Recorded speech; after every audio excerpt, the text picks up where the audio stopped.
Sobat kabar baik semuanya, kita akan menyaksikan diskusi antara Bang Edis dan Gus Wafi. Biasa mereka akan memperdebatkan banyak hal.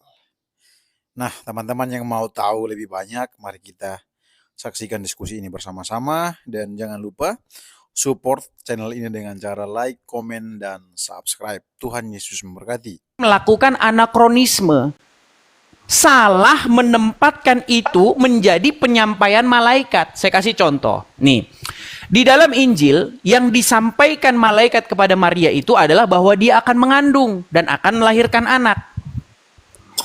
Nggak pernah dibilang kepada Maryam di dalam Injil ya, wahai Maria, kamu akan melahirkan firman Tuhan. Nggak ada kayak gitu dalam Injil, itu nggak ada. Itu dijelaskan setelah kenaikan Yesus ke surga. Setelah Yesus naik ke surga, baru Yohanes di dalam Injil Yohanes pasal yang pertama menjelaskan. Jadi logos, pikiran, kehendak, kemauan dari Bapa di surga itu terwujud, terrealisasi dengan cara menurunkan anaknya yang tunggal. Gitu maksudnya. Nah, nggak pernah itu dibilang kepada Maria, wahai Maria, kamu akan mengandung logos. Logos itu namanya, nggak ada kayak begitu. Justru di dalam Al-Quran itu terjadi kesalahan kutip dalam Al-Quran. Malah itu jadi perkataan malaikat nih. Perhatikan ya, di sini. Kata malaikat nih. Itzqalatil malaikatu ya, berkata para malaikat. Di sini para malaikat sebenarnya bukan satu nih. Nih, hai Maryam. Nih, hai Maryam, sesungguhnya Allah menggembirakan kamu. Perhatikan ini, dengan kelahiran seorang ini nggak ada ini Gus Wafi nih.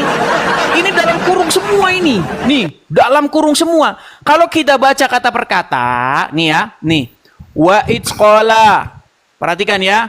Wa itzqalatil malaikatu, dan ingatlah ketika para malaikat berkata, ya Maryam, innallaha, wahai Maryam, sesungguhnya Allah yubashiruka, ya, sesungguhnya Allah menggembirakan kamu, membuat kamu gembira. Ya, sesungguhnya Allah menggembirakan kamu, yubashiruki, mohon maaf, yubashiruki bikalimatin minhu, dengan kalimat darinya, ismuhu al-masih, Isa putra Maryam. Jadi sebenarnya saya pernah mengkritik ayat ini, bilang begini, loh, bagaimana mungkin ada malaikat ngomong kepada Maryam, bilang gini, wahai Maryam, sesungguhnya saya menggembirakan kamu dengan kalimat darinya, namanya. Mana ada kalimat namanya? Nggak ada kalimat namanya. Tidak ada kalimat yang bernama. Yang bernama itu ketika kalimat atau firman itu menjadi manusia, baru manusia itu bernama Yesus. Bukan kalimat yang punya nama. Nggak ada kalimat yang punya nama. Nggak ada kalimat punya nama, Gus Wafi. Aduh. Nah, ini pernah saya bahas 4 lembar. 4 lembar saya bahas waktu di zaman diskusi-diskusi dulu di zaman Facebook dulu. Dan banyak orang muslim di situ, waduh, mereka tertakjub-takjub dengan tulisan saya itu. Zaman Facebook dulu itu. Banyak orang yang akhirnya jadi gelagapan itu muslim. Ya, silakan. Sudah. Jadi gini, Mas Edis. Ternyata Mas Edis belum paham ya kepada pertanyaan saya ya. Begini. Saya pelan-pelan ini ya. Ini sambil saya catat tadi dari Mas Edis. Logos, salah satu makna yang disampaikan, yang ditawarkan oleh Mas Edis adalah seperti kehendak bebas, ya, pemikiran Tuhan, itu adalah logos. Berarti kalau kita bahasakan secara simpel, artinya adalah free will. Kehendak dari Tuhan, pemikiran Tuhan, ya, itu dimunculkan menjadi seorang manusia. Kan begitu. Jadi Tuhan memberikan kehendak bebas kepada makhluk. Tuhan memberikan kehendak bebas kepada makhluk. Nah, kamu mengatakan bahwa logos ini berlaku kepada makhluk. Nah, pertanyaannya, Yesus kan sudah manifestasi dari logos Tuhan, gitu loh. Tuhan punya logos, lalu jadilah Yesus. Nah, kalau sudah jadi Yesus, ngapain ikut logos yang lain, gitu loh pertanyaan saya. Kan dia sudah logos Tuhan. Kalau dia sudah logos Tuhan, pikiran Tuhan, kehendak bebas Tuhan yang timbul jadi manusia, seharusnya apa yang dia sampaikan, apa yang dia ajarkan itulah dari Tuhan. Ternyata nggak gitu, Mas Edis. Dia masih menuruti logos yang lain, berarti ada yang lebih tinggi daripada Yesus.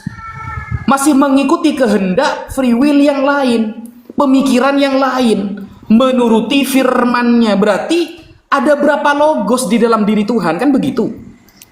Nah, kalau dikaitkan dengan surah Ali Imran itu gak nyambung, Mas Edis. Kenapa gak nyambung? Saya kan sudah tulis tadi. Di dalam surah Ali Imran, yubashiruki bi kalimatin minhu ismuhu Isa.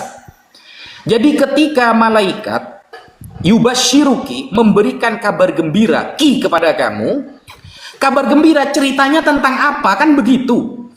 Karena ingat Mas Edis, memahami Al-Quran tidak cukup sama terjemahan. Al-Quran itu memiliki asbabun nuzul.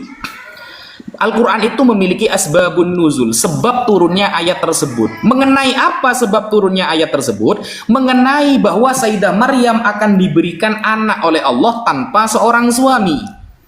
Dan Sayyidah Maryam tidak pernah disentuh oleh orang laki-laki. Lam yamsasni bashar. Tidak satu pun laki-laki yang pernah berkumpul, berjima maksudnya dengan Sayyidah Maryam. Allah mengabarkan hal itu, yubashiruki bi kalimatin, dengan penciptaan Allah dari kalimatnya kun. Jadilah fayakun, maka akan jadi, kan begitu. Nah, kalau Anda baca di dalam Ali Imran setelahnya ayat ke-59, sebenarnya itu selesai. Makanya ketika ada utusan Nasrani Najran bertanya kepada Rasulullah, Nasrani Najran yang bertanya kepada Rasulullah itu tidak menyangkal apa yang disampaikan Rasulullah ketika Rasulullah mengatakan innahu min kalimatihi, bahwa Isa dari kalimatnya. Nasrani Najran tidak menyangkal, karena Nasrani Najran sudah paham maksud dari kalimat adalah diciptakan dengan kun fayakun. Tetapi Nasrani Najran menyangkal ketika Nabi Muhammad mengatakan Isa adalah Abdullah, hamba Allah, bukan ciptaan. Nah, kalau logos ini, Yesus ini adalah logos langsung dari Tuhan yang sudah jadi manusia, kenapa dia masih mengikuti logos yang lain? Itu pertanyaannya. Kenapa Adam itu kan adalah ciptaan Tuhan, dia tidak menuruti firman Tuhan, makanya dia gagal. Yang berhasil adalah Yesus. Lah itu yang saya tanyakan. Kalau Yesus itu adalah sudah logos dari Tuhan, kenapa dia mengikuti logos yang lain, mengikuti firman yang lain, gitu loh. Itu pertanyaan saya, Mas Edis. Karena Mas Edis tadi bilang begini, ini saya catat ya. Ya, Mas Edis mengatakan logos itu berlaku kepada makhluk. Ya, ingat Mas Edis mengatakan logos berlaku kepada makhluk. Padahal maksud dalam Yohanes ini logos ini adalah Yesus, logosnya Tuhan, kan begitu. Yesus manifestasi dari Tuhan, dia sudah Tuhan, gitu. Kenapa masih mengikuti firman yang lain padahal sudah Tuhan? Bukankah kalau sudah Tuhan itu sudah selesai, dia ngomong apa saja sudah seharusnya dituruti? Nggak perlu nunggu-nunggu firman. Apalagi Yesus dalam Yohanes mengatakan, aku tidak bisa berbuat apa-apa dari diriku sendiri. Bayangkan, Yesus mengatakan, aku tidak bisa berbuat apa-apa dari diriku sendiri. Loh, katanya dia logos Tuhan. Kok tidak bisa berbuat apa-apa dari dirinya sendiri? Harus nunggu instruksi dari Tuhan lagi? Ada berapa Tuhan sebenarnya yang Anda sembah, Mas Edis? Begitu, sekian. Terima kasih. Kita balik-balik lagi ke Tuhan-Tuhan lagi. Makanya kalau kita ini diskusi sama Muslim, memang baliknya memang ke Tuhan-Tuhan lagi. Waktunya dulu. Masa kita nggak selesai-selesai Gus Wapi bahas kata-kata Tuhan? Aduh, gimana Gus Wapi? Ini Muhammad juga kan Tuhan. Muhammad kan juga Rob. Gus Wapi kemarin sudah mengakui. Terus Muhammad Rob menuruti Rob yang lain itu gimana? Oke lah, jadi karena Gus Wapi juga nggak nangkep-nangkep ya. Gini Gus Wapi, justru keinginan atau logos, akal, pikiran, kemauan Tuhan itu apa? Kemauan dari Bapa di surga adalah bahwa Yesus melakukan apa yang ditugaskan oleh Dia. Makanya firmanku itu tidak akan kembali kepadaku dengan sia-sia, tetapi dia akan melaksanakan apa yang aku mau supaya dia laksanakan. Jadi kalau Yesus mengikuti Bapa, taat kepada Bapa, justru itu logosnya itu kemauan itu. Bapa ingin ya supaya dia punya keinginan nih, dia punya kehendak. Nah, kehendaknya itu diwujudkan, dimanifestasikan ya datang ke dunia dalam rupa manusia, itu Yesus. Apakah keinginan Bapa itu berhenti sampai di situ? Enggak. Keinginan Bapa itu supaya Sang Logos itu melakukan kemauan Dia. Makanya Dia taat sampai mati. Ketika Yesus di Taman Getsemani, jikalau engkau mau ya Bapa, ambillah cawan ini daripadaku. Tetapi bukan kehendakku yang terjadi, melainkan kehendakmu. Makanya kehendak Bapa itu terlaksana. Ketika Yesus taat sampai mati di kayu salib, selesai kata Yesus, selesai. Itu kehendak Bapa itu secara keseluruhan. Tapi Gus Wapi nggak paham-paham juga. Oke, saya lanjutkan ya Gus Wapi ya. Saya lanjutkan ke apa? Karena kita bahas ini terus nih. Kapan kita bahas Ali Imran, fokus di Ali Imran. Gini Gus Wapi. Di Ali Imran ini kan para malaikat datang kepada Maryam. Ya. Lalu para malaikat ini ngomong sama Maryam gini. Ini tanpa tanda kurung ya. Karena kalau kalian baca, ini tanda kurung semua di dalam terjemahnya. Lebih panjang tanda kurungnya daripada ayat aslinya. Cek teman-teman, buka Quran kalian masing-masing, surat Ali Imran ayat 45. Tanda kurungnya lebih banyak daripada bahasa aslinya. Inilah usaha dari para ulama, dari para mufasir ingin memelintir ayat ini. Perhatikan nih. Malaikat bilang begini, sesungguhnya Allah, ya, innallaha yubashiruki, sesungguhnya Allah membuat kamu gembira, bi kalimatin, dengan kalimat darinya, ismuhu, namanya. Mana ada kalimat darinya punya nama? Ini kalau Maryam nangkep, kalau secara logis, lu maksud lu apa sih? Lu ngomong apa sih? Harusnya gitu. Masa malaikat ngomong, saya gembirakan kamu dengan firman, dengan kalimat, dengan logos darinya, namanya Al-Masih. Isa anaknya Maryam. Anaknya Maryam yang mana lagi? Al-Masih itu bukan nama loh. Al-Masih itu bukan nama, Al-Masih itu gelar. Makanya saya bilang, nah sebenarnya gini, masalahnya itu begini Wapi. Dulu Muhammad tuh kan sering nongkrong-nongkrong, dia sering ngobrol-ngobrol dengan orang-orang ajam. Tertulis di dalam surat An-Nahl ayat 103. Makanya orang-orang tuh tahu, zaman dulu orang-orang tuh udah pada tahu, ini Quran ini sebenarnya diajarin, dibikinkan oleh orang ajam yang bahasa Arabnya itu dia nggak lancar. Makanya waktu orang-orang di zaman Muhammad tahu Al-Quran, dari bahasanya aja, ini seperti orang bule tinggal di Bali 1 bulan, baru dia nulis tulisan bahasa Indonesia. Loh, kita orang Indonesia, asli Indonesia, lahir besar di Indonesia, tahu kalau tulisan itu dibikin oleh orang bule, kacau, bahasanya kacau. Ini kelihatan nih, ini orang bule baru tinggal di Bali, baru belajar nulis. Kayak begini kacau balau. Nah, dulu orang-orang tuh udah tahu kalau Quran tuh kayak begitu. Makanya Quran beberapa kali Quran tuh ngomong, ini bahasa Arab yang jelas. Sungguh Al-Quran ini jelas kok bahasa Arabnya. Bahasa Arabnya ini sungguh nyata. Kenapa sih Al-Quran capek-capek ngomong sama orang kalau Quran ini bahasa Arab? Sebenarnya karena orang udah tahu kalau bahasa Arabnya Quran itu kacau. Makanya banyak tanda kurungnya, banyak diputer-puter lagi. Gini Gus Wapi, kalau kita baca koran atau buka Injil, ada nggak Injil itu ngomong gini, ini bahasa Yunani, ada nggak? Karena tulisan itu sendiri sudah menunjukkan kepada pembaca dalam bahasa apa itu ditulis. Jadi nggak perlu Injil ngomong, ini bahasa Yunani, nggak perlu. Aduh, ini sudah. Silakan.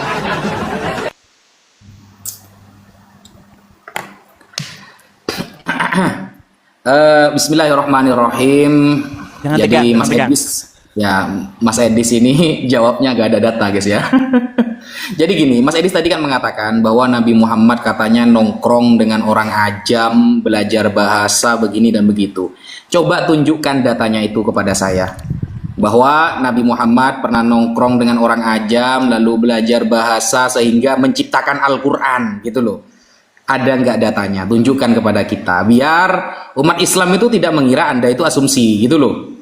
Nah, sedangkan tadi Anda kan mengkritik tuh ya, Anda mengkritik, ini kan penjelasan para ulama, bukan yang ada dalam Quran. Ini justru menunjukkan kebenaran Al-Quran Mas Edis.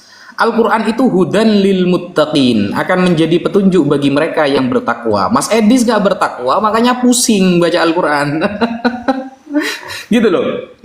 Jadi bahasa Al-Quran ini bukan hanya diakui oleh umat Islam, Mas Edis, tapi juga diakui oleh orang-orang di luar Islam. Ketika surah An-Najm turun, Walid bin Al-Mughirah itu sampai sujud mengakui kalau Al-Quran ini lebih tinggi daripada bahasa-bahasa yang paling keren di zaman itu, gitu loh. Diakui. Sekarang Bible. Jadi begini, kalau Anda tidak mau penafsiran, ya, Anda tidak mau perkataan orang lain selain Allah di dalam ayat suci Al-Quran, Bible Anda kalau dibuang perkataan orang, sisakan perkataan Bapak saja, itu cuma dari dapat berapa lembar itu, Mas Edis? Coba buang Paulus, perkataan orang itu buang. Buang Yohanes, buang Markus, buang Matius, buang semuanya itu. Sisakan perkataan Bapak saja. Gimana nasibnya orang Kristen sedunia? Gak punya kitab suci mereka, Mas Edis. Cuma sedikit akhirnya kan? Kan seperti itu kan? Logikanya seperti itu. Jeder kan gitu kan? Kita kalau mau banding-bandingkan nih, Al-Quran 30 juz firman Allah. Kemudian Bible dengan begitu tebalnya, tebal apakah gara-gara tebalnya firman dari Bapak? Kan bukan. Tapi surat Paulus, perkataan orang semua itu gak ada yang firman. Bahkan Paulus mengatakan di dalam 2 Korintus 11 nomor 17, aku mengatakan ini bukan berdasarkan dari firman Tuhan. Berarti semua surat-surat Paulus itu bukan berdasarkan dari firman Tuhan. Berarti kalau disisakan perkataan Bapak saja, disisakan perkataan Bapak, cuma jadi 2 lembar itu Bible itu. Anda kalau nggak mau sama perkataan para ulama seperti itu, sedangkan kita ikut ulama, dasarnya ada di Quran. Yang melegitimasi itu langsung Allah, Mas Edis. Innama yakhsyallaha min ibadihi al-ulama. Yang takut kepada Allah adalah para ulama. Sehingga apa kata Allah? Fas'alu ahla dzikri in kuntum la ta'lamun. Bertanyalah ke ulama kalau kamu nggak tahu. Jangan buka terjemahan. Jangan mendengarkan perkataan orang yang nggak dapat validasi dari Allah. Begitu. Kalau Anda buang nih perkataan semua orang, Yohanes, Matius, Markus, Lukas, Paulus, wa ala alihi wa ashabihim wa man tabi'ahum bisu'in ila yaumiddin itu, semuanya dibuang perkataan orang itu ya. Sisakan perkataan Allah saja, Tuhan Bapak saja. Itu cuma sisa 2 lembar nanti sampai. Begitu loh. Lalu sehingga kamu mengatakan bi kalimatin ismuhu al-masih. Al-masih bukan nama, memang bukan nama Al-Masih itu. Al-Masih itu gelar memang. Nama itu setelah Al-Masih, Isa. Nah, makanya ayat itu dibaca secara utuh, Mas Edis. Al-Masih Isa. Al-Masih gelarnya Mesias, Isa putra dari Maryam, begitu loh. Jadi, kalau di sini saya lihat ya di tulisan saya menulis tadi beberapa poin, Mas Edis. Logos ini sebenarnya diambil dari kata apa, Mas Edis? Diambil dari kata apa? Istilah logos bagi Yesus. Dan gini, Yohanes ya mengatakan pada mulanya adalah firman, firman bersama Allah, firman adalah Allah. Itu hanya Yohanes yang nulis. Matius, Markus, Lukas nggak nulis itu. Tahu dari mana Yohanes? Mana datanya? Tahu dari mana Yohanes bahwa dia pada mulanya firman, firman bersama Allah, dia adalah Allah? Maksudnya adalah Yesus. Yohanes tahu dari siapa? Datanya di mana? Yesus pernah ngajari seperti itu. Matius, Markus, Lukas nggak pernah menulis seperti itu. Datanya di mana? Yesus pernah ngajari pemahaman seperti itu kepada Yohanes. Di mana datanya, Mas Edis? Karena Paulus pun yang tulisannya mendominasi dalam perjanjian baru gak pernah menulis pemahaman seperti itu. Itu cuma Yohanes yang nulis. Tahu dari mana Yohanes? Mana pemahaman atau bukti sejarah bahwa Yesus pernah ngajari pemahaman seperti itu kepada Yohanes? Datanya mana? Sekian, terima kasih. Baik. Baik. Sini ada 10.000 lebih ya di sini yang nonton, hampir 11.000 orang, dan majority itu adalah Muslim. Saya sangat senang ini. Artinya masuk ya. Masuk Pak Eko artinya ya, masuk. Baik. Ya, nih saya tadi Gus Wapi bilang katanya saya ngarang-ngarang. Teman-teman gini, sebelum saya tunjukkan datanya gini. Tadi kan saya bilang waktu orang-orang di zaman Muhammad baca Quran, mereka itu tahu kalau bahasa Quran ini nggak jelas. Yang dimaksud nggak jelas tuh begini, ini bukan orang Arab yang bikin ini, karena bahasanya itu kayak bukan bahasa Arab, seperti dituturkan oleh orang yang lagi belajar bahasa Arab, makanya kacau bahasanya. Itulah kenapa Al-Quran beberapa kali ada banyak sekali ayat dalam Al-Quran tuh bilang Quran ini bahasa Arabnya itu jelas, bahasa Arabnya itu jelas, lancar, lisanun Arabian mubin. Coba Gus Wapi, pernah nggak Anda beli koran Sindo atau koran apa begitu, misalnya Jawa Timur Post begitu, karena ada di Jawa Timur kan? Ada nggak pernah ngomong gini koran itu? Koran ini ditulis pakai bahasa Indonesia yang jelas. Ada nggak dia ngomong gitu? Nggak perlu.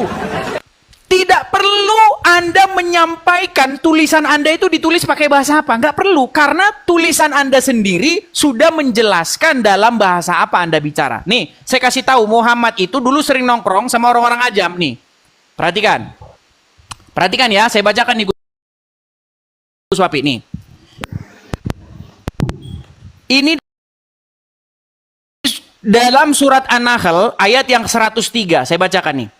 Allah Ta'ala ya, Allah Subhanahu wa Ta'ala menyebutkan tentang kedustaan, buat-buatan dan kebohongan orang-orang musyrik dalam tuduhan mereka terhadap Nabi. Bahwa sesungguhnya Al-Quran yang dibacakan oleh Muhammad kepada mereka tiada lain diajarkan oleh seorang manusia kepadanya. Sabar. Lalu mereka mengisyaratkan seorang laki-laki ajam yang ada di antara mereka, yaitu seorang pelayan milik salah satu puak dari Ka'bah Quraisy. Lelaki itu seorang pedagang yang menjajakan barang-barangnya di Safa. Ada kalanya, perhatikan ini, ada kalanya Muhammad atau Rasulullah duduk, nih nongkrong-nongkrong, duduk dengannya dan berbincang-bincang dengannya mengenai suatu hal. Padahal orang tersebut berbahasa ajam, tidak mengetahui bahasa Arab atau hanyalah mengetahui sedikit bahasa Arab. Nih, keperluannya yang darurat dan lain sebagainya. Jadi sebenarnya ada orang-orang Nasrani ya. Ini kalau Anda baca ini tafsir-tafsirnya ya. Ini saya sudah buat buku khusus tentang ini ya.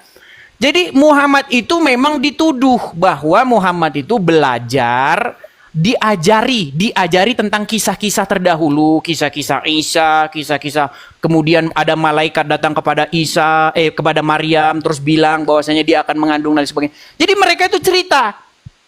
Nah, lalu diduga kuat Muhammad, karena ada satu narasi Muhammad itu menyuruh yang namanya Zaid bin Sabit untuk belajar bahasa ajam. Nah, diduga kuat ada persekongkolan antara Zaid bin Sabit, kemudian orang-orang itu membuat Al-Quran. Tapi sayangnya, orang yang membuat Al-Quran ini bahasa Arabnya itu nggak lancar. Makanya, seperti yang saya bacakan tadi ini, dia bikin narasi kayak begini. Ada malaikat datang kepada Maryam. Wahai Maryam, innallaha, sesungguhnya Allah, yubashiruki, membuat kamu gembira dengan kalimat darinya yang bernama Al-Masih. Dibuat kamu gembira dengan kalimat darinya yang bernama Al-Masih. Maksudnya gimana?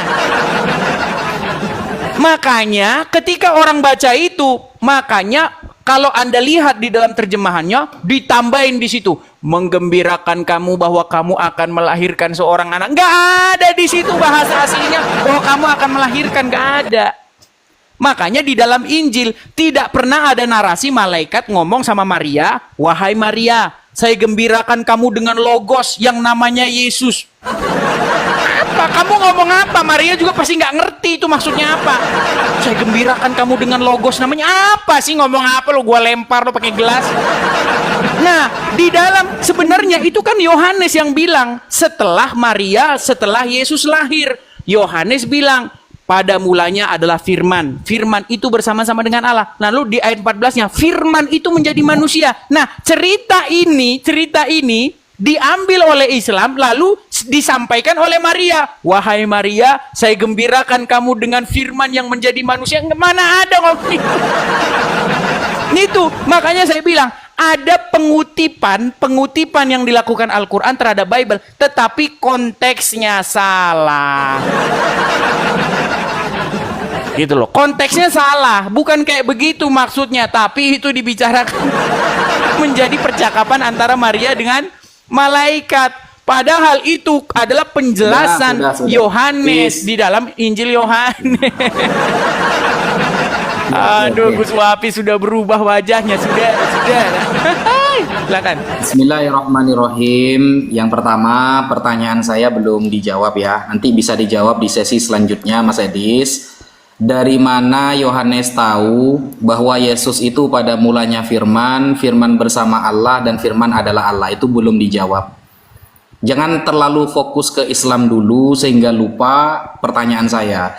Jadi gini, tadi data yang dibawa oleh Mas Edis, saya kira data itu tentang Nabi Muhammad nongkrong dengan orang ajam mengarang Al-Quran. Dan ternyata Mas Edis pun mengakui itu diduga.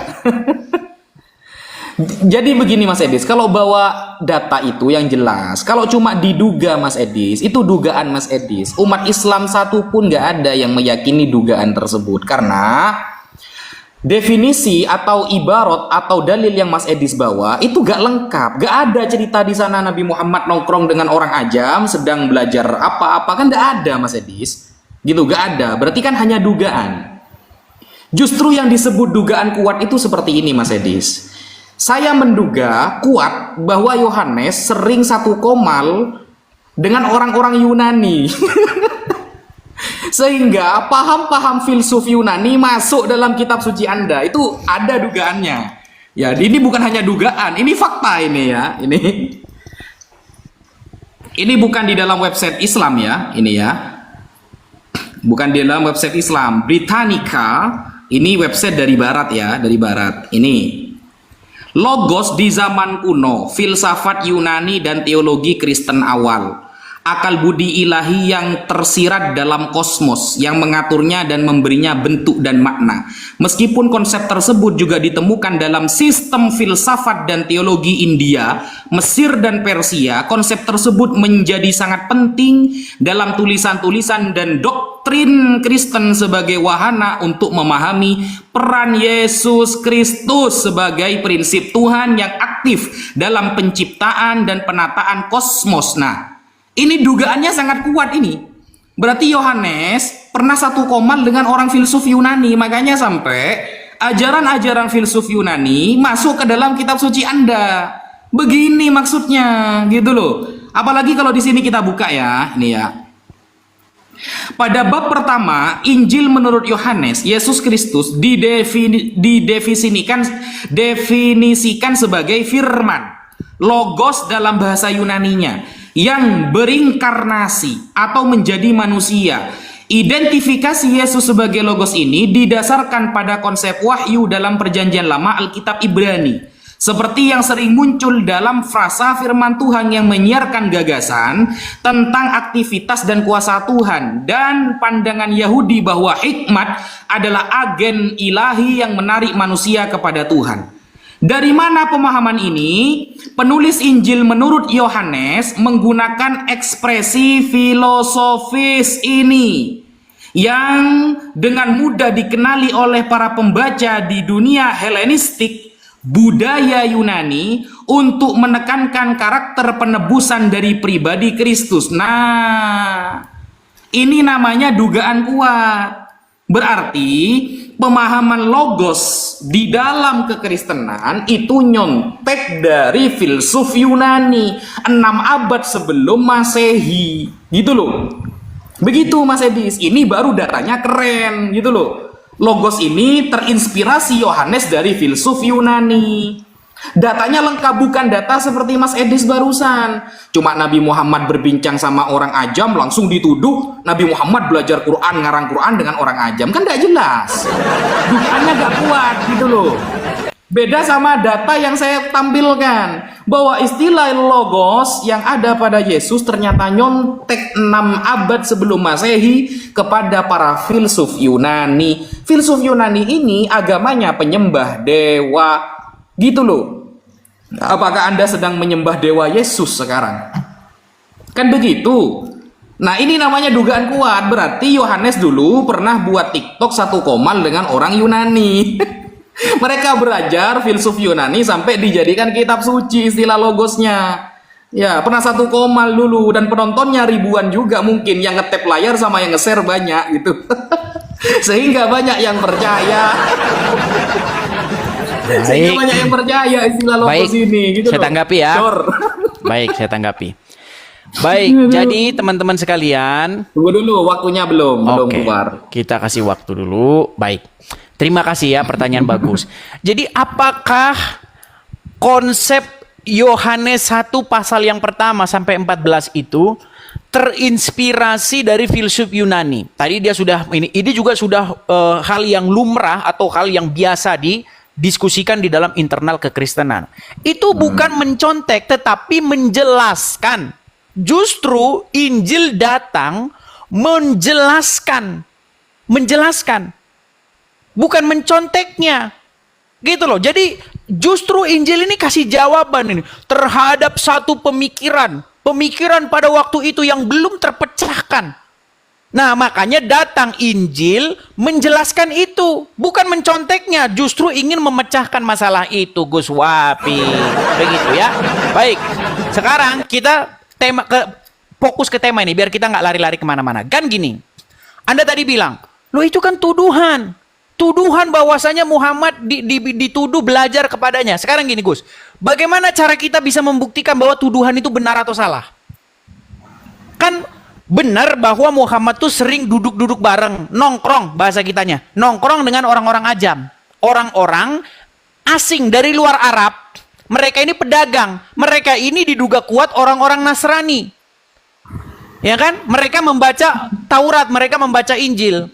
Nah, ketika Muhammad nongkrong dengan mereka, orang-orang ngomong, lihat tuh, Muhammad nongkrong-nongkrong sama itu orang-orang Nasrani. Ah, dia itulah yang ngajarin Muhammad. Kok bisa Muhammad tahu ada Isa, kemudian ada Maryam, ada Musa, itu yang ngajarin Muhammad itu. Nah, sekarang gini, Allah bantah begini.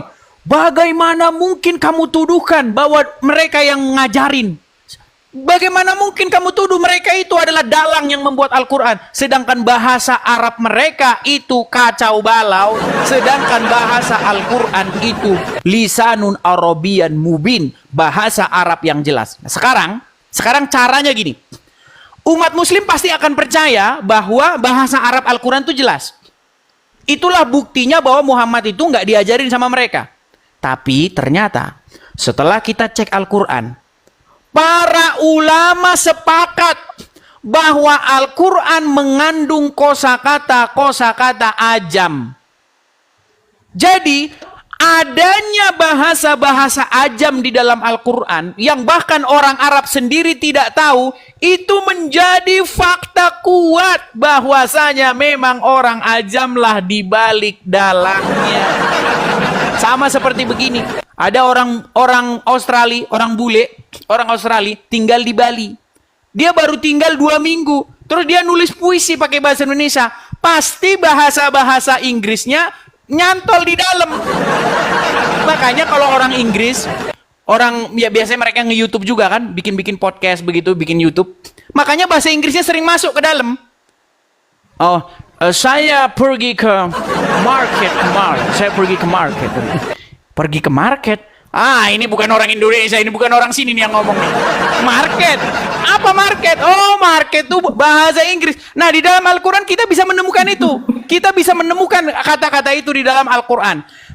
Apakah di dalam Al-Quran mengandung kosakata ajam? Para ulama sepakat. Sebagian memang berbeda pendapat. Ada yang mengatakan bahwa Al-Quran itu mengandung kosakata ajam. Saya kasih contoh. Misalnya apa? Jannatul Aden. Apa itu Jannatul Aden? Bingung orang Islam. Aduh, apa ini Jannatul Aden? Kemudian Jahannam. Apa Jahannam?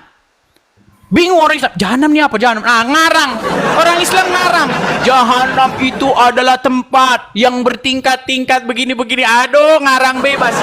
Jahannam ternyata telusur berasal dari Bible. Jahanam itu tempat yang nyata, tempatnya di Israel, tempat pembuangan sampah, tempat pembakaran mayat-mayat, atau tempat dulu dipakai oleh orang-orang kafir di Israel sebagai tempat persembahan mereka ketika mereka mengorbankan anak-anaknya di situ, dibakar kepada dewa Molok. Nah, dulu Dulu tempat itu diumpamakan sebagai tempat penyiksaan. Nah, makanya Yesus mengatakan mereka akan dibuang ke lembah Gehinom, ya, tempat Ben Hinom, lembah anaknya Ben Hinom. Karena yang punya tanah itu namanya Ben Hinom. Nah, Ben Hinom berubah jadi Jahanam. Makanya ternyata Jahanam ada di Israel. Diambil oleh Al-Quran, tapi orang Islam nggak tahu. Aduh, berat. Nah, silakan lanjut. Oke. Aduh, kalah terus kita koin, saudara. Kenceng ini anunya, penggemarnya Wafi ini lagi panas sama saya. Jadi mereka mensupport Wafi supaya Wafi semangat 45, saudara. Baik, silakan. Ini kayaknya Silakan. Mas Edis ini lama-lama jangan debat lah, ngelawak aja. Memang fakta.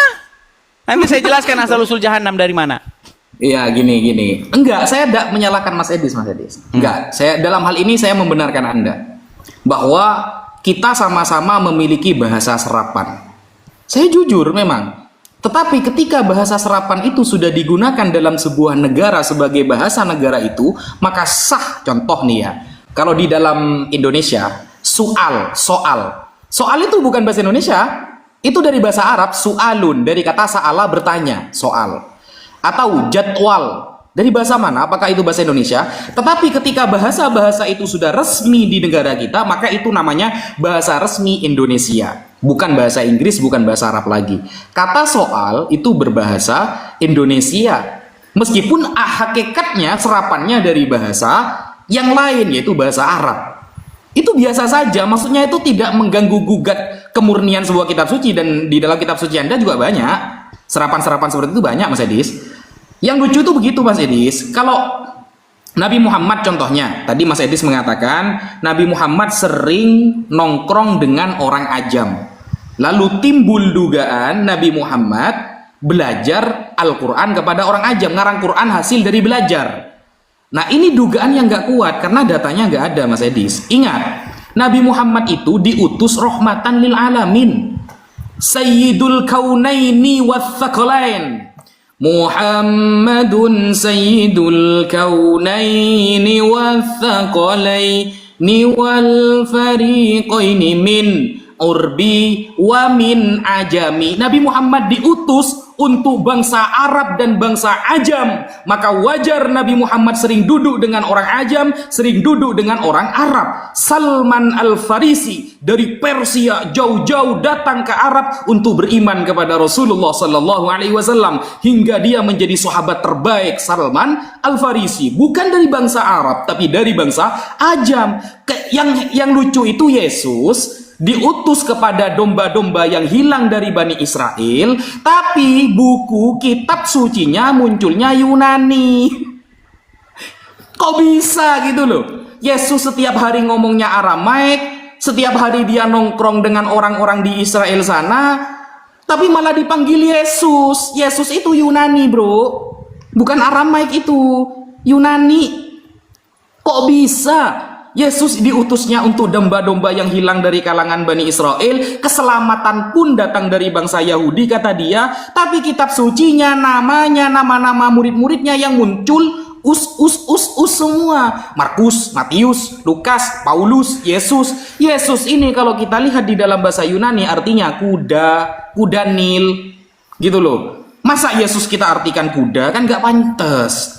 Umat Islam memuliakan Nabi Isa meskipun tarafnya hanya sampai Nabi, bukan Tuhan. Makanya seharusnya Anda itu bencinya ke orang Yahudi yang menolak Yesus di zaman itu, bukan kepada umat Islam. Umat Islam menerima, memuliakan beliau, memuliakan Bunda Maria, tapi kita tidak menuhankan. Dan beliau diutus untuk bangsa Bani Israel. Tapi yang lucunya, kitab yang muncul bahasanya us Yunani. Ada apa, Mas Edis? Gitu loh. Kok malah jadi Yesus? Itu kalau ditambahi tak marbutoh, susah akhirnya. Kalau Nabi Muhammad kumpul dengan orang Ajam itu wajar. Beliau diutus untuk bangsa Arab dan bangsa di luar Arab gitu loh. Contoh kalau kita lihat nih ya, kita lihat Mas Edis. Ini ya, kenapa istilah-istilah Yunani ini banyak muncul? Karena memang terindikasi banyak filsafat Yunani yang masuk. Ini ya, Bible Gateway. Ini bukan take away ya, take away makanan yang dibawa pulang itu bukan ya? Mas Edis. Bible Gateway. Ini ya. Johannes 1 number 1. You understand? 1 number 1. Chapter 1 is number 1. Ya, ini ya. In the beginning. Yes, you understand? Ini ya, nanti kalau kita lihat ini ada B-nya ya, B kecil ini ya. Klik. Nah, ini kita salin, kita translate guys ya. Kita salin, kita translate. Nah, kita translate di sini. Nih ya. Tadi apa ini? In the beginning ini. Apa artinya? Ternyata di sini firman logos Yunani, istilah ini menggunakan firman Tuhan dari mana? Dari filsafat Helenistik. Dear, selamat datang di kebenaran.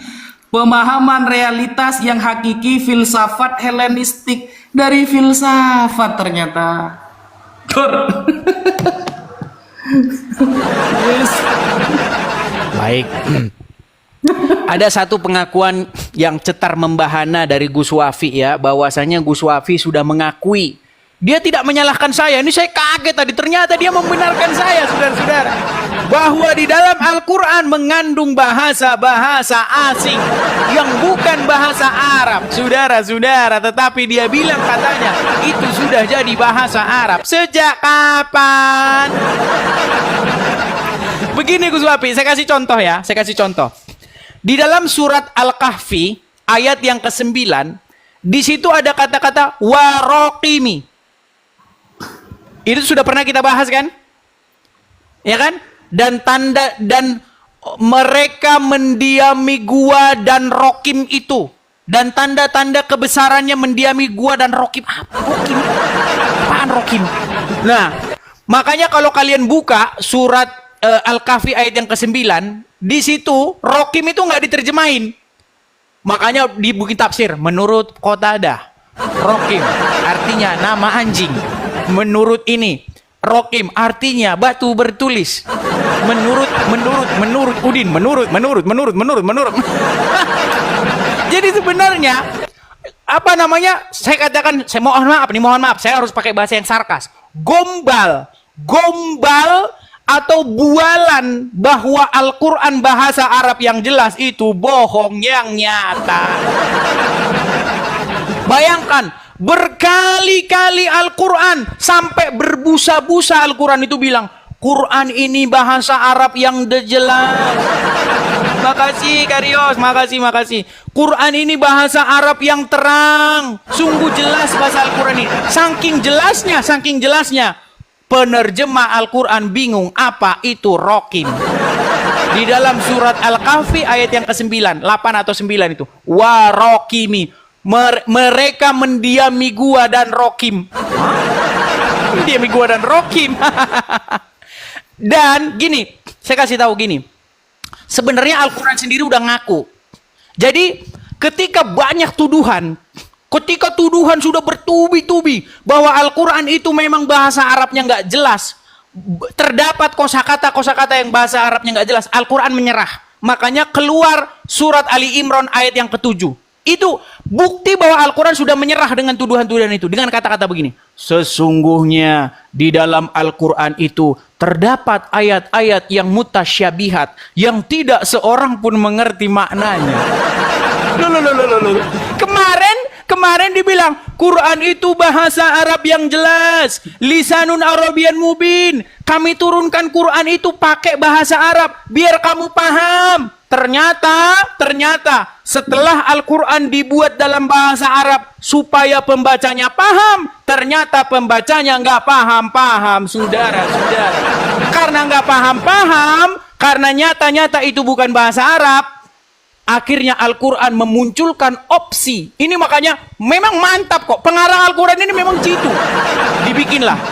Di dalam Quran itu, wahai umatku, ada ayat-ayat yang mutasyabihat, yang tidak seorang pun mengerti takwilnya. Kemarin ngapain? Bilang-bilang bahwa Quran itu bahasa Arab biar kamu paham. Sekarang bilang di dalam Quran ada ayat yang nggak bisa dipahami. Oh, Alif Lam Mim. Apa Alif Lam Mim? Saya bingung, saudara-saudara. Kemudian Yasin, apa Yasin? Aduh, bingung saudara. Jadi di dalam Al-Quran itu mengandung banyak sekali bahasa-bahasa ajam, dan Gus Wapi sudah mengakui itu. Pengakuanmu mantap, Gus Wapi. Pengakuanmu mantap. Tadi cuman kamu kan menambahkan begini. Tapi itu udah jadi bahasa Arab loh, bro. Udah jadi bahasa Arab. Masalahnya itu belum jadi bahasa Arab. Seandainya itu sudah jadi bahasa Arab, mustahil orang Arab bingung tafsirnya apa. Di dalam tafsir surat kalau tidak salah, aduh nanti saya buka datanya. Bagaimana di situ dalam narasi itu dikatakan Umar bin Khattab, Abu Bakar sampai bilang sesungguhnya ini adalah takulluf katanya. Artinya mengatakan sesuatu yang saya tidak memiliki pengetahuan tentangnya. Bayangkan Umar bin Khattab, Abu Bakar yang orang Arab asli tidak tahu apa itu. Itu misalnya ada di dalam surat Abasa, ya, Abasa wa ab, begitu jika ada kata ab di situ. Apa itu ab? Karena apa itu artinya bapak. Kok ini daun-daunan, rumput-rumputan. Ada di situ. Nanti itu buku saya sudah pernah saya terbitkan, tapi sayang sekali buku saya tinggal di Indonesia tercinta, saudara-saudara. Silakan Gus Wapi tanggapannya. Sekali-kali kasih didikan dong sama orang muslim, kasih tahu bahwa memang ada bahasa ajam di dalam Quran. Gus Wapi ini. Silakan. Oke, bismillahirrahmanirrahim. Jadi begini Mas Edis, kalau saya itu dalam berdiskusi itu selalu jujur Mas Edis, tidak tipu-tipu. Ketika memang di dalam Al-Quran itu ada bahasa-bahasa serapan dari bahasa lain, saya akui memang ada gitu loh. Yang mengatakan tidak ada itu saya kira kurang belajar gitu ya, kurang belajar. Nah, tetapi ketika bahasa itu sudah resmi menjadi bahasa Arab, makanya saya contohkan tadi kan, kata soal, kata Senin. Senin di dalam bahasa Indonesia diambil dari bahasa Arab artinya ifnain, hari kedua. Karena Ahad adalah hari pertama, minggu. Apakah Senin ini bahasa Arab? Ya enggak lah, bahasa Indonesia itu sudah resmi.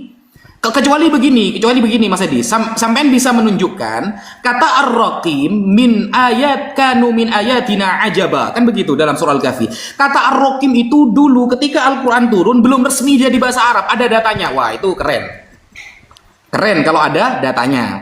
Ternyata gak ada data kan Mas Edi kan, begitu loh. Dan ini saya tampilkan para ulama seperti Al-Imam As-Suyuti, ya. Al-Imam As-Suyuti itu punya kitab namanya biasa aja gitu loh.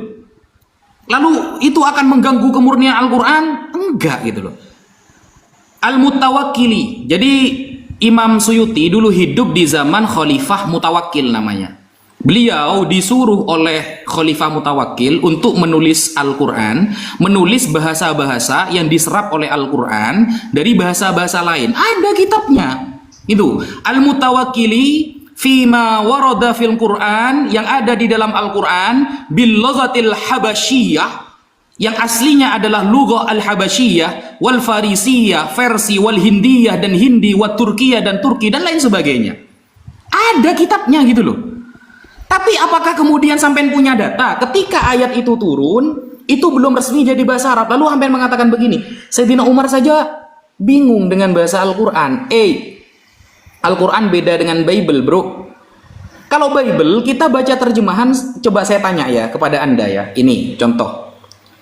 Al-Quran menyuruh kita bertanya kepada ahlinya. Siapa ahlinya? Nabi Muhammad SAW. Ketika itu para sahabat bertanya kepada Nabi Muhammad, apa arti dari ayat-ayat tersebut? Ada, gitu loh. Jadi Al-Quran itu dengan lisanun arabiyyun mubin, dengan menggunakan bahasa Arab yang fasih, yang benar menurut siapa? Menurut para ahlinya. Sampai tidak pernah belajar tentang masalah gigi, ya bertanya kepada dokter gigi, bukan menerjemah langsung ilmu kedokteran. Tidak bisa, bro, kepada ahlinya. Sampean kalau sakit dalam datang ke dokter ahli bedah, dia yang paham ilmunya. Tidak kemudian kita belajar buku ahli bedah langsung jadi dokter bedah, gak begitu konsepnya, gitu loh. Atau begini, kita tanya ini Mas Edis, apakah Tanakh, Taurat, dan Mazmur dan lain sebagainya menggunakan bahasa yang jelas Mas Edis? Sekarang saya tanya kepada Mas Edis, apa artinya ini Mas Edis? Di dalam Mazmur 50 nomor 1 ayat ke-1, Di sini ada ayat begini, Mazmur Asaf yang Maha Kuasa, Tuhan Allah berfirman dan memanggil bumi. Apa arti Asaf ini, Mas Edis? Mas Edis ya, Mazmur Asaf, Mazmur 50 nomor 1. Sekarang saya tanya, Asaf ini artinya apa? Jawab pakai data ya. Jawab pakai data. Makna Asaf itu apa? Datanya disebutkan. Nah kan, mulai pusing dia sekarang. Mulai nyari data dia guys, mulai buka-buka Google dia. Tapi tadi kan girang nih Mas Edis. Wafi mengakui bahwa di dalam Al-Quran ada bahasa serapan. Ya biasa saja. Yang heboh itu Edis tadi mengakui bahwa di dalam Yohanes ada pemahaman filsuf Yunani. Wah, diar. Selamat datang di kebenaran Mas Edis. Edis mengakui saudara bahwa di dalam Bible, di dalam Yohanes mengandung pemahaman filsuf Yunani Helenistik. Nah, itu. Sedangkan Yunani Helenistik ini adalah bahasa bagi para penyembah dewa, saudara. Bagi para penyembah dewa. Wah, itu bingung dia sudah. Dia mau mencari jawabannya itu bingung. Dia pusing itu. Pusing dia. Topi dia tadi berwarna putih, guys. Jadi merah sekarang itu, guys. Pusing nyari jawabannya dia, guys. Dia tadi sudah mengakui pemahaman Yohanes ya, ada pemahaman filsuf Yunani Helenistik para penyembah dewa. Berarti bukan firman Tuhan Yohanes 1 ayat 1 ya, tapi pemahaman filsafat. Dia selamat datang di kebenaran. Ya. Yuk. Gus Wapi semangat 45 karena pendukungnya sangat wah. Gus Wapi hari ini bertaburan dia support dan dukungan koinnya, makanya dia senyum-senyum. Baik. Ayo. Gus Wapi, begini ya Gus ya. Adakah Ayo, Bible pernah mengklaim? Tadi kan saya sudah bilang, waktu kita buka Bible, pernah nggak Bible itu ngomong gini? Bible ini ditulis dengan bahasa Yunani. Nggak ada. Tidak pernah Bible ngomong bahwa Bible ini ditulis pakai bahasa Yunani. Yang mengklaim bahwa dirinya ditulis pakai bahasa Arab yang jelas itu Al-Quran. Coba Gus Wapi, saya mau tanya, kenapa sih Quran kok mengklaim berkali-kali bahwa Quran itu nggak bahasa Arab yang jelas? Quran ini sungguh bahasa Arab, bener-bener Al-Quran ini bahasa Arab. Kenapa Quran perlu ngomong gitu? Tahu nggak alasannya apa? Karena memang orang-orang di zaman Muhammad itu sudah menyadari bahwa Al-Quran bahasa Arabnya nggak jelas. Nampak bahwa Al-Quran itu dibuat-buat oleh orang luar Arab. Maksa bahasa Arabnya itu maksa. Contoh nih, kata Rokim tadi nih. Nih, saya balikkan kamera saya ya. Nih, ini ada sebuah buku yang membahas kata Rokim ini. Ini sudah dipecahkan. Yang mecahkan tuh orang Kristen juga. Nggak ada orang Islam sanggup memecahkan Al-Quran. Nih, kata Rokim, bahasa Arabnya tuh begini. Sorry kalau tulisan saya agak ruwet ya. Nih. Aduh. Nih, kalau kata Rokim ya, Gimana itu aduh, sorry bahasa Arab tulisannya. Nih. Kalau kata Rokim itu sesungguhnya sebenarnya bahasa kalau mim kan begini mim nih. Gimana tulisannya? Ya dia nih. Ini kata mim ya. Kalau mim Al-Qur'an kan begini. Jadi jangan tertawa-tertawa. Gus Wapi jangan tertawa-tertawa. Jangan tertawa, tidak pede. Nah, jadi sebenarnya dulu sebenarnya di dalam Al-Quran itu belum ada pena. Jadi dulu nulisnya itu pakai tinta. Nah, sebenarnya tulisannya itu bukan rokim, tetapi rukud, ya. Jadi ketika dia menulis huruf dal, ya, menulis huruf dal, nih, bedanya huruf dal sama huruf nih ya. Kalau huruf dal kan begini. Huruf ro sama huruf dal itu kan bedanya lengkungannya gimana? Ini kalau ro ya, kalau ro begini, kalau dal kan begini, agak begini ya, agak begini nih kan, gini, ya kan? Betul nggak? Saya tanya betul atau tidak?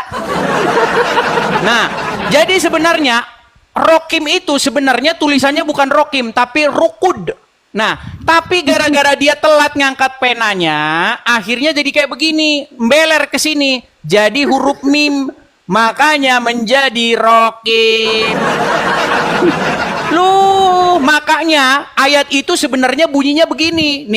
Nih bunyinya begini nih. Surat Al-Kahfi ayat yang ke nih. Perhatikan nih.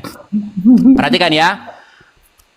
Atau mereka mengira bahwa orang-orang yang mendiami gua dan sujud.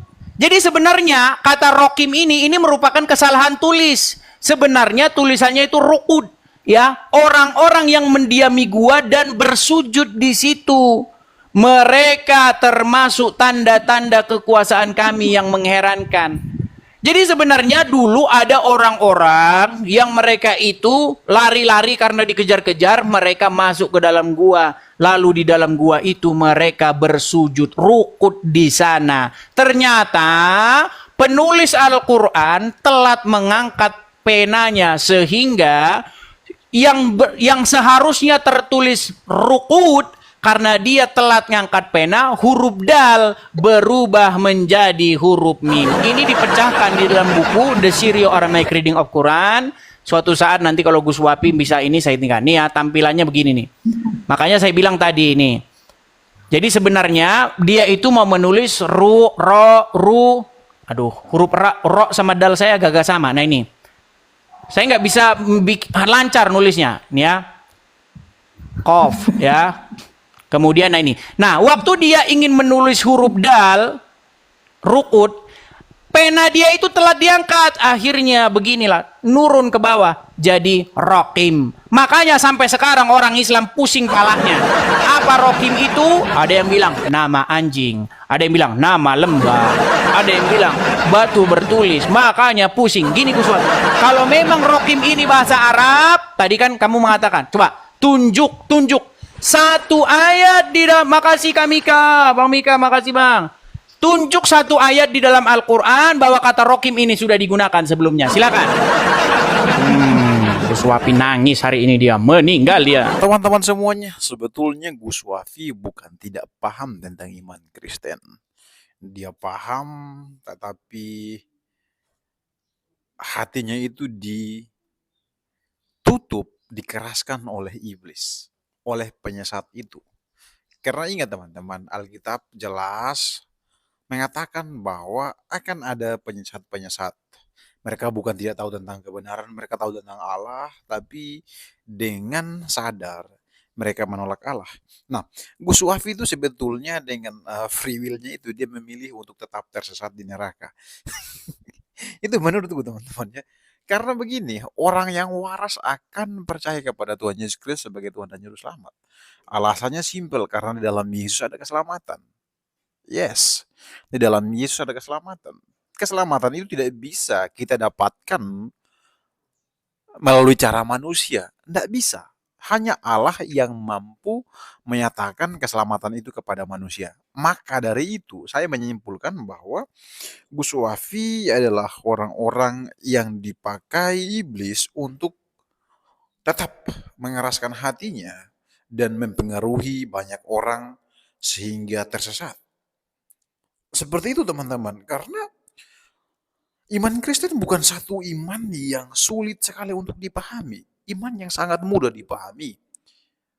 Tetapi pertanyaannya, mengapa mereka begitu keras dan menolak iman Kristen? Hal ini disebabkan karena itu, kekerasan hati itu. Mereka dengan sengaja, dengan sadar, bukan sengaja, dengan sadar untuk menolak keselamatan itu. Maka setiap orang yang menolak keselamatan, menolak cara Allah untuk menyelamatkan manusia, sebetulnya mereka adalah penyesat-penyesat, mereka adalah iblis. Yes. Teman-teman, kalau kalian benar-benar mempelajari tentang iman Kristen, maka kita akan menemukan satu cerita yang sangat utuh, tidak terputus-putus dari Kejadian sampai Wahyu. Mengapa Allah harus berinkarnasi, mengambil rupa manusia? Teman-teman akan menemukan cerita yang tidak terputus, yang sangat utuh terkait berita keselamatan itu. Lalu apa yang sulit untuk dipahami? Ketika manusia, saya ulangi lagi, saya sering berbicara hal ini. Ketika manusia jatuh dalam dosa, maka manusia telah kehilangan kemuliaan Allah. Tidak mungkin manusia itu bisa menyelamatkan dirinya sendiri. Tidak mungkin teman-teman. Yes, tidak mungkin. Karena manusia itu telah bermusuhan dengan Allah, sedangkan Allah itu pada hakikatnya dia adalah kudus. Tidak mungkin Allah yang kudus itu bisa bersatu dengan kita yang tidak kudus. Lalu argumentasi untuk teman-teman muslim bisa menyelamatkan diri mereka dengan cara manusia. Apakah masuk akal? Jawabannya tidak, teman-teman. Tidak mungkin masuk akal argumentasi itu. Itu argumentasi yang dilakukan untuk membela agar mereka tetap tersesat. Lucu teman-temannya. Biasanya tuh orang membela sesuatu karena hal itu baik dan benar. Tetapi yang dilakukan oleh Gus Wafi dan teman-temannya itu tidak. Mereka membela sesuatu yang salah. Iya kan? Kenapa? Iblis dari awalnya itu mau supaya manusia itu tersesat.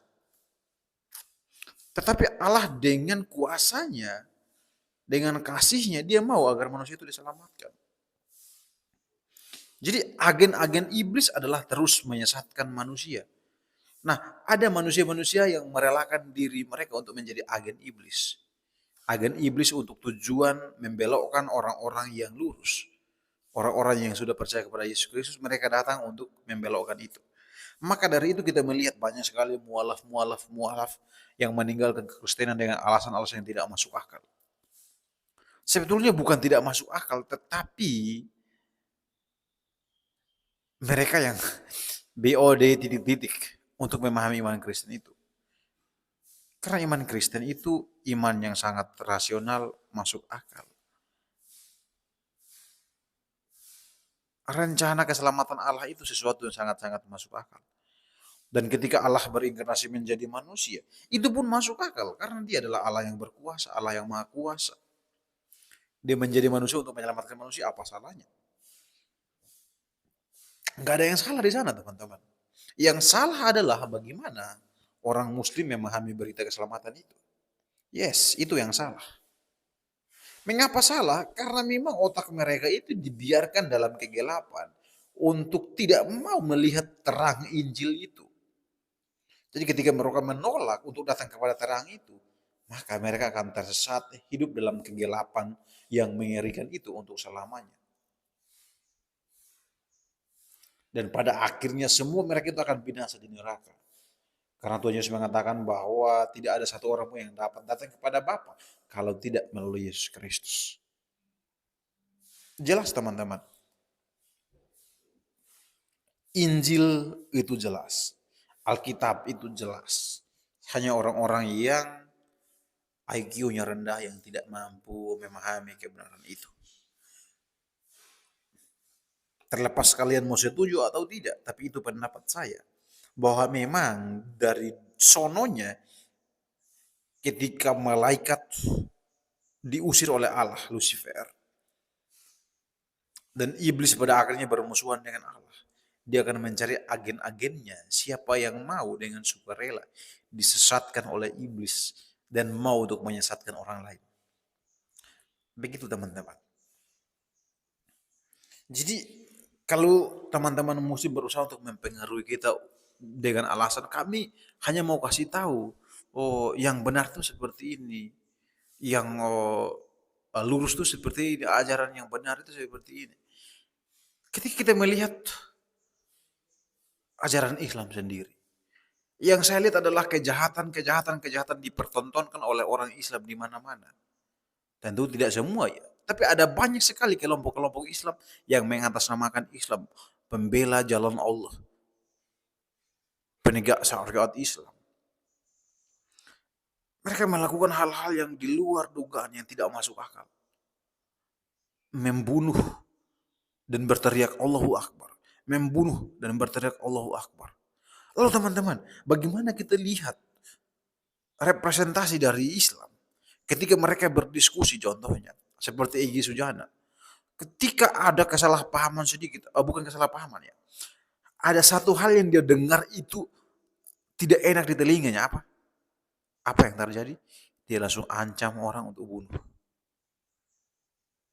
Kalian tahu nggak ketika perdebatan antara Islam dan Kristen, ya salah satunya Islam diwakili oleh Egy Sujana dan Kristen diwakili oleh Pak Moses dan juga Pak MYM, Pak Muriwali. Waktu itu Egy Sujana mengancam mengatakan bahwa darah halal. Inilah teman-teman, inilah yang dipertontonkan dan kita lihat bagaimana satu gambaran yang wow tidak masuk akal teman-teman. Lalu lagi ada ustadz-ustadz yang berusaha untuk menarik perhatian orang lain dan menjelaskan bahwa di surga itu kesibukan kita adalah memecahkan perawan-perawan, adalah seks, seks, seks, seks, dan seks itu yang dikumandangkan. Itu cara mereka untuk menarik perhatian orang. Dan tahu nggak, salah satu cobaan bagi manusia adalah seks. Ya kan? Jadi itu sangat sulit ya. Karena dalam Alkitab menjelaskan bahwa ketika kau melihat perempuan yang kau mengingini perempuan itu, kau telah berzina. Nah, ajaran ini ada untuk menjawab itu tadi.